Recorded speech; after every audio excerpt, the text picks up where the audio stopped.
துறைமுகம் தொகுதியில் கழகம் சார்பில் கருத்து கேட்க சென்றவர்களை நீங்க ஆட்களை வைத்து அடிச்சிட்டீங்கன்னு ஆதவர்ஜுனாவும் நிர்மல்குமாரும் அவர் சொல்றதை நீ அப்படியே பேசக்கூடாது.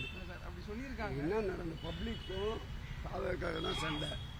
எந்த ஊடகமாவது நீங்க பொதுமக்கள் பாதிக்கப்பட்டு தாக்குதலுக்கு உள்ளாக்கப்பட்டு ராஜீவ்காந்தி மருத்துவமனையில் சிகிச்சை பெற்று வருகிறார்கள். அதை குறித்து யாராவது பேட்டி எடுத்து போட்டீர்களா? வெறும் அவர்கள் சொன்னதையே பதிவு செய்கிறீர்கள். உண்மை நிலையை களத்திற்கு சென்று விசாரியுங்கள். அதே போன்று பாதிக்கப்பட்டு ராஜீவ்காந்தி மருத்துவமனையில் அனுமதிக்கப்பட்டிருப்பவர்கள் யார் என்பதை விசாரியுங்கள். முழுக்க முழுக்க பொதுமக்கள். இது பொதுமக்களுக்கும் அந்த இயக்கத்தை சார்ந்த அந்த கட்சியை சார்ந்தவர்களுக்கும் இடையே ஏற்பட்ட மோதல். எப்படி பனையூரிலே பிரச்சனைகள் மோதல்கள் தொடர்ந்து கொண்டிருக்கின்றதோ அதே போன்ற ஒரு மோதல் தீர விசாரித்து உண்மையை மக்களுக்கு தெரிவிங்கள். குறிப்பா சென்னையில வர சட்டப்பேரவை தேர்தலில் எல்லா கட்சியுமே சென்னையில வெற்றி பெறுவதற்கு மூலமா இருக்காங்க.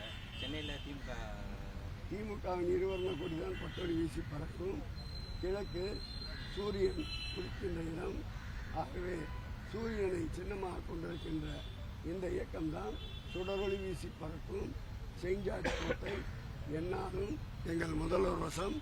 அது எந்த சக்தியாலும் தடுக்கும். சென்னையில் அனைத்து தொகுதிகளுமே திமுக 22 தொகுதிகளிலும் மாண்புமிகு முதலமைச்சர் அவர்களுடைய வெற்றி கொடிதான் பறக்கும். அப்பா எவ்வளவு வச்சுக்கிட்டு இல்லை, ஒரு கட்சி வேற வச்சுட்டு இருக்காரு. அதுக்கு வேற கேள்வி கேட்டுனா அதுக்கு வேற பதில் சொல்லின்னு இருக்கணும். கதறாருங்க. பாவமா இருக்கு அவரை பார்த்தா. கருத்து கேட்புங்கிற இதுல மக்கள் மீது தாவேக்கனார் தாக்குறாங்கிறத எடுத்துக்கலாமா சார்?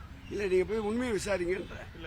ராஜீவ்காந்தி மருத்துவமனையில 3 நபர்கள் மகளிர் தாய்மார்கள் அனுமதிக்கப்பட்டிருக்கிறார்கள். அவர்களை சென்று கேளுங்கள். அவர்கள் கட்சியை சார்ந்தவர்களா பொதுமக்களா? அவர்களும் வந்தவர்கள் என்ன பேசினார்கள்? வந்தவர்கள் அந்த பகுதியை சார்ந்தவர்களா? வந்தவர்களுடைய தோற்றங்கள் எப்படி இருந்தது? இதையெல்லாம் அவர்களும் விசாரித்து உண்மையை வெளிக்கொண்டு வருங்கள். இது போன்ற செயல்களை வைத்து தங்கள் இயக்கத்திற்கு கலர் மெருகேற்ற துடிக்கின்றார்கள். அதற்கு நாமும் சேர்ந்து விளம்பரம் கொடுக்க தயாராக இல்லை. உண்மையை அறிந்து நீங்கள் அதை ஊடகத்தை வெளிக்கொண்டு